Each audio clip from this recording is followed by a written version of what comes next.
Ical tales.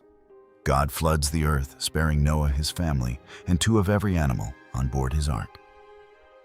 Now an international team of researchers have found new evidence that a famous formation in Turkey could be the site of the ancient vessel. Researchers may have just brought one of history's most famous mysteries back into the spotlight, hidden deep within the mountains of Turkey. And what they uncovered left everyone amazed. The book of Genesis says Noah landed here in the mountains of Ararat. So could this really be Noah's Ark? For centuries, the story of Noah's Ark has been debated. Some have dismissed it as a legend, while others have held on to it as a sacred and historical truth. Now, a new discovery is stirring that debate all over again in a way few thought possible. Using advanced scanning technology, scientists detected a massive ship-like structure buried beneath layers of earth and rock. Its size and shape alone were enough to raise eyebrows. But that wasn't the most surprising part. What truly captured attention was the possibility that something may still be preserved inside. As scientists edged closer to answers, the site began capturing global attention. Sitting right at the crossroads of ancient scripture, lost civilizations, and modern science. Now we take a closer look at what researchers believe they found inside. A mountain where no ship should exist. Yet something there is raising serious questions. The discovery of what could be the Ark quickly made headlines around the world. Reports of 3D scans revealing a boat-like structure that closely matches the biblical description of Noah's Ark sounded almost too unbelievable to be true, more like something from a late-night documentary than breaking news. But the evidence was hard to ignore. Using advanced tools like ground-penetrating radar, scientists uncovered a massive formation deep within the mountains of eastern Turkey. One that bears a striking resemblance to the shape of a ship. It wasn't just a rough ship-like outline either. The scans revealed parallel lines, sharp angles, and long, consistent structures, features that closely resemble the measurements described in ancient texts. Naturally, it raises a big question. Could this really be Noah's Ark? For generations, the idea of a massive ancient ship resting somewhere near Mount Ararat has lived in the space between legend and curiosity. Locals shared stories, and explorers spoke of unusual wooden beams and buried formations. But for most people, the Ark remained just that, a story. Something to imagine, not something you'd expect to actually see. That mindset began to shift when a group of modern researchers chose to take those long-standing rumors seriously.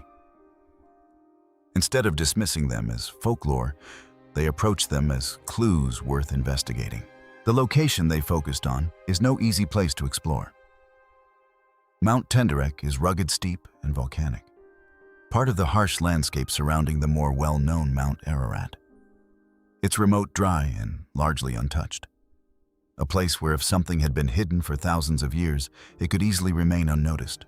Seen from above thanks to aerial photographs taken decades ago, the landscape revealed something unusual.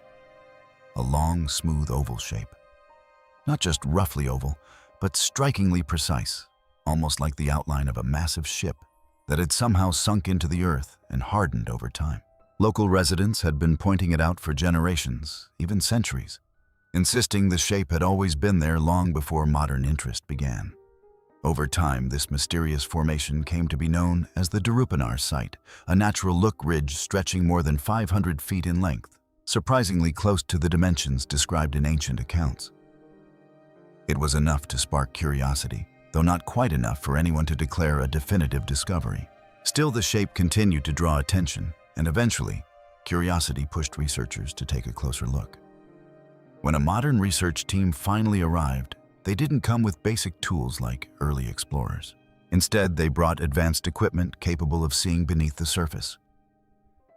It's also important to note that this wasn't the first time scientists had visited the Terrify site. Earlier investigations had come and gone without clear answers. But now, technology had caught up. Today's researchers are equipped with ground-penetrating radar 3D subsurface imaging and sophisticated tools that can analyze underground layers with remarkable clarity, almost as if they're reading a simple visual map. When the team first pointed their instruments at the site, they expected to see what you'd normally find underground. random layers of rock, uneven patterns, and natural chaos. After all, nature rarely organizes itself in neat, predictable ways. But what showed up on their screens was anything but random. They saw long, straight lines, sharp angles, and layered sections that looked almost like floors. There were even symmetrical compartment-like divisions. These aren't the kinds of patterns you typically associate with natural formations. In fact, nature almost never produces straight lines unless something very unusual is going on. The more they studied it, the less accidental it seemed. Instead, it started to look designed. Even more surprising, the internal measurements of the structure closely matched descriptions of the ark recorded thousands of years ago. Not perfectly identical, but close enough to make researchers pause and take the possibility more seriously. Then came the soil analysis. Samples taken from inside the formation were completely different from the surrounding all. They contained higher levels of organic material, traces of something that was once alive, similar to what you might expect from ancient wood that had long since decomposed. The mineral content was also unusual, and even the plants growing directly above the site looked slightly different compared to those nearby. It was almost as if the ground itself still carried the imprint of something ancient hidden beneath it. And that wasn't the end of it. Scattered around the area were several massive stone slabs, each with holes carved near the top. They resembled anchors or stabilizing structures. Some early explorers believed these stones might have been used to secure a large vessel against strong currents. Local residents, however, couldn't say who created them or when. What they did say was that the stones had always been there. For generations, families in the area have passed down stories about the site, keeping its mystery alive long before modern science arrived to investigate. There have long been stories passed down through the region. Tales of unusual objects appearing after storms, pieces of petrified wood discovered high in the mountains, and strange iron-like traces buried in the soil. None of these findings proved anything on their own, but together they created just enough mystery to keep.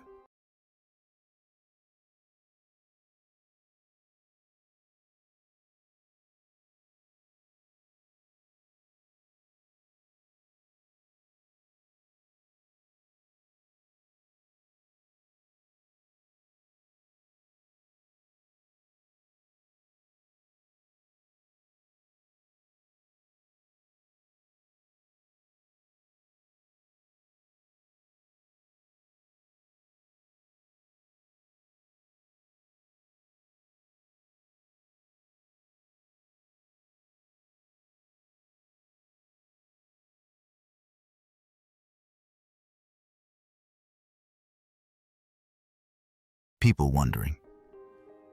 Over the years, some explorers claimed they had uncovered fragments of petrified wood, long flat pieces that looked strikingly similar to planks. Others spoke of metallic traces, suggesting that something might have once reinforced the structure. These claims were often debated and questioned, but they continued to spark interest every time a new team came to investigate. Eventually, even the Turkish government took notice. The area was designated as a protected national park, not because it had been confirmed as Noah's Ark, but because of its deep cultural and historical significance. Still, the most intriguing moment came when modern scientists decided to explore deeper than ever before. As scanning efforts continued, the team began drilling into key areas. They used specialized cameras designed to fit into narrow underground spaces. At first, they expected to see nothing more than darkness, just layers of dirt and rock. But what the cameras revealed quickly caught global attention. Inside the shadowy depths, there appeared to be a surprising level of order. Repeating structural patterns, sharply defined spaces, and distinct separations that resembled rooms or compartments. It gave the impression that whatever lay beneath wasn't random at all, but something that may have been carefully constructed. Nothing had been proven yet, but there was enough evidence to suggest that something unusual lay beneath the surface.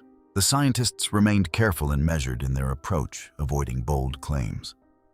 They emphasized the need for more drilling, more scanning, and further testing before drawing any solid conclusions. Even so, the mystery kept growing. The formation didn't behave like typical rock. The soil didn't match what you'd expect from the surrounding, and the interior patterns didn't look like a random natural occurrence. Whatever was buried there seemed structured something unexpected, something that didn't quite fit the usual explanations.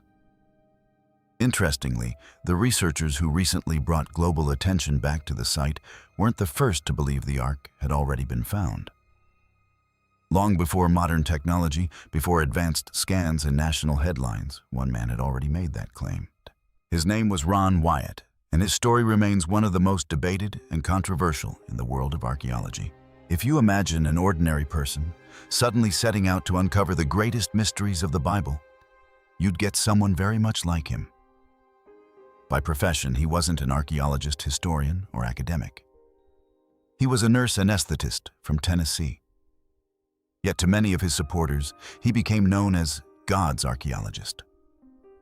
A man driven by deep curiosity and belief, traveling across deserts, mountains, and ancient sites for more than 20 years in search of answers.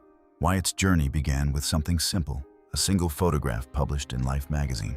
It showed a strange boat-shaped outline resting in the mountains of eastern Turkey. Most people would glance at it and move on, but for Ron Wyatt, it sparked something he couldn't ignore. He kept thinking, what if that unusual shape was actually the remains of Noah's Ark? That question stayed with him and soon turned into a 22-year mission to find physical evidence connected to biblical history. To his supporters, Wyatt was like a real-life adventurer, driven more by faith than fame. To skeptics, he was simply a determined dreamer, chasing ideas that couldn't be proven. Either way, one thing was clear. He wasn't someone who gave up easily. Wyatt didn't just aim high, he went all in. Over the years, he claimed to have discovered nearly 100 biblical artifacts, including the Ark of the Covenant, Noah's Ark, Goliath's sword, the original stone tablets of the Ten Commandments, and even what he believed to be the dried blood of Jesus. His claims thrilled his followers, but also drew strong criticism from the scientific and archaeological communities. To some, he was a bold explorer trying to uncover lost pieces of history. To others, he was stepping far beyond the limits of credible research. But regardless of opinion, Wyatt remained committed to his search. Part of what keeps this mystery alive is that the story of a great flood isn't limited to just one tradition. Versions of a massive world-altering flood appear in nearly 200 cultures across the globe, from the Near East to the Americas, and even in distant Pacific Island traditions. It's a story that shows up again and again across human history. The idea of destruction, survival, and renewal. While many scholars debate whether these flood accounts are symbolic or based on real events, Ron Wyatt believed he already had the answer. To him, the flood was real, and the evidence was still out there waiting to be found. In his view, this wasn't just a story. It was history with a physical foundation, and he was determined to find it. His focus became the boat-shaped structure in Turkey known as the Ararat site. Starting in the late 1970s, Wyatt made repeated trips from the United States to Turkey, returning again and again as if he were chasing something he couldn't afford to miss. During his time at the site, Wyatt claimed to uncover a range of intriguing clues. He spoke of petrified wood that he believed matched ancient ship timbers, metal objects shaped like brackets that he thought were once fasteners, and rib-like rock formations that seemed to outline the frame of a massive vessel. He also pointed to geometric patterns beneath the surface, suggesting what he believed were the remains of a man-made structure. Nearby, he highlighted large standing stones monoliths with carved holes as possible anchor stones used to stabilize a huge ship against powerful waters. To Wyatt, all the pieces seemed to fit together. The size aligned with biblical descriptions. The landscape supported his theory, and the surrounding artifacts appeared to tell a story connected to an ancient maritime past. After years of fieldwork, photographs, lectures, and small-scale excavations, he became convinced he had found what so many had been searching for. But not everyone agreed. Far from it. Many professional archaeologists and geologists strongly challenged his conclusions. They argued that the so-called ship shape was simply a natural rock formation created over time by erosion and geological processes. According to them, what looked like design was actually the result of fault lines and natural forces, not evidence of human construction. Critics didn't just question Ron Wyatt's conclusions.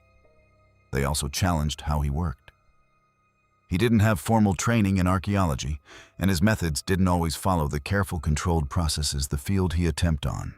At times, he leaned on instinct where scientists expected clear, measurable evidence. Some critics argued he was interpreting natural patterns through the lens of biblical expectations.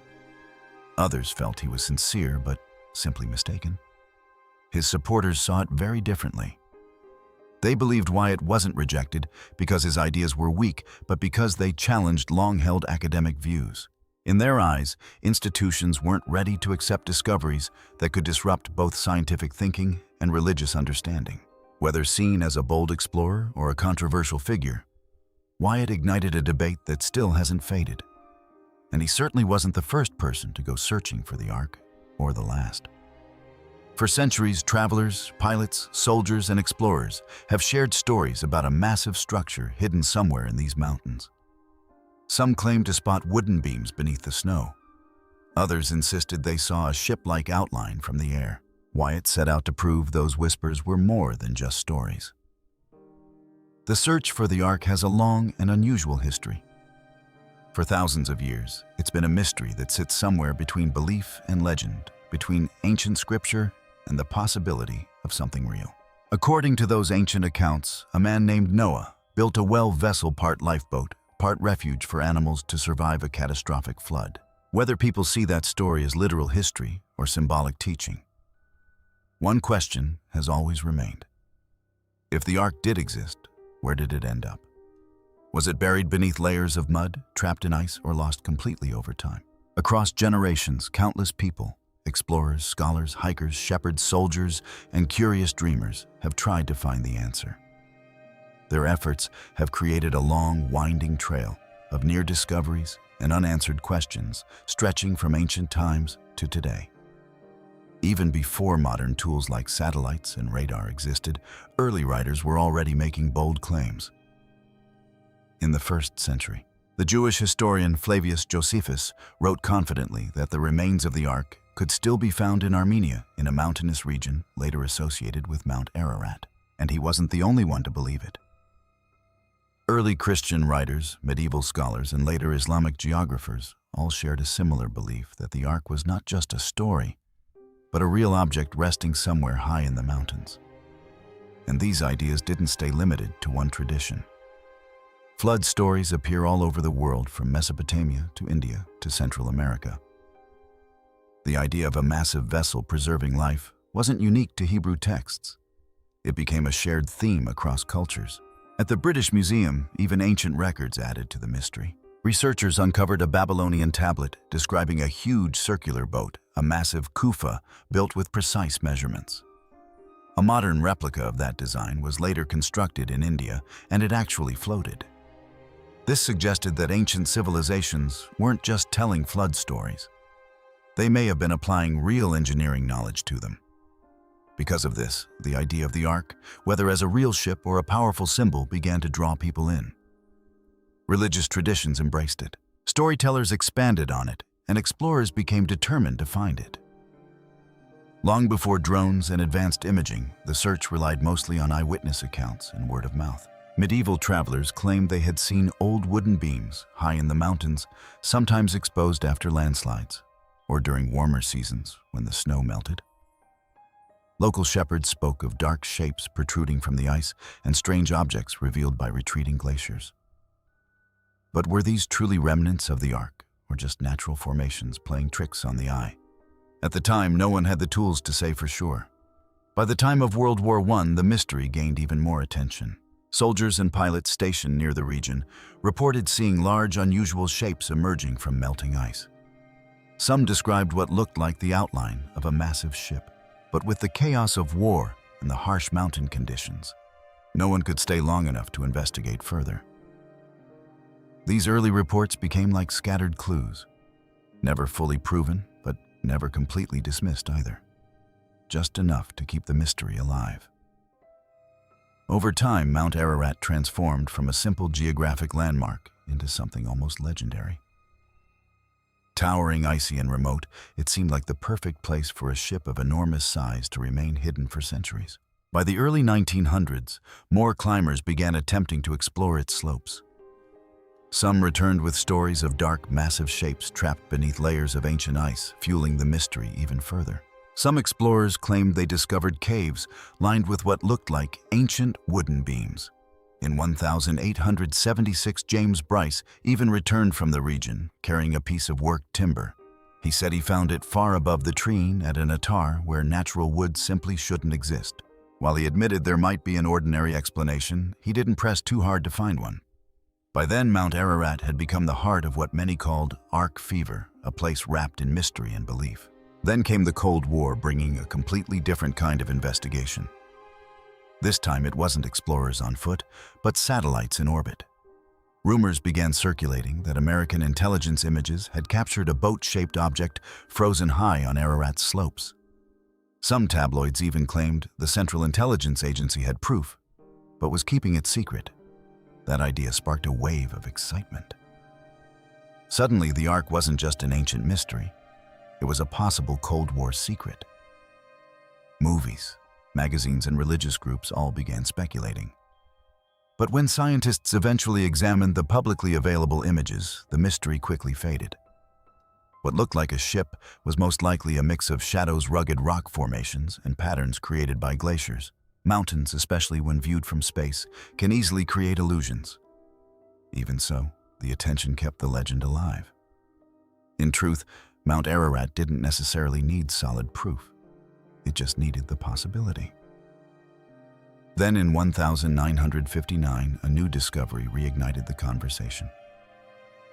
During an aerial mapping mission, Turkish Army Captain İlhan Durapınar noticed something unusual. On a slope far south of Ararat's icy peak, he spotted a smooth, elongated shape symmetrical and strikingly similar to the outline of a ship. But unlike earlier sightings, this one wasn't trapped in ice. It appeared embedded in the Ararat itself. The images were released and spread quickly. People began asking, could this be it? Had the Ark been hiding not on the mountain's summit, but on a lower mud-covered slope miles away? Researchers visited the site in the 1960s, took measurements, and studied the terrain. Their conclusion was straightforward. It was a natural geological formation. According to them, layers of mud, lava, and water had shaped the land into something that only looked like a boat. Case closed. Or at least, that's what they thought. The site stayed quiet for years until new explorers returned in the 1970s and 80s. Ron Wyatt became its strongest supporter, claiming it was the remains of an ancient ship, sparking both global interest and heavy criticism. Over time, similar claims came and went. Photos surfaced, theories spread, and excitement rose, only to fade when experts found natural explanations. The pattern repeated for decades. What makes the Durapınar site different today is simple. It's based on data, not just stories. Scans show structured patterns underground, and soil tests reveal unusual organic traces. It's not proof of Noah's Ark, but it is evidence that something unusual lies beneath. For the first time, the search is being driven by careful science, not speculation. And while it doesn't give a final answer, it may be the strongest lead.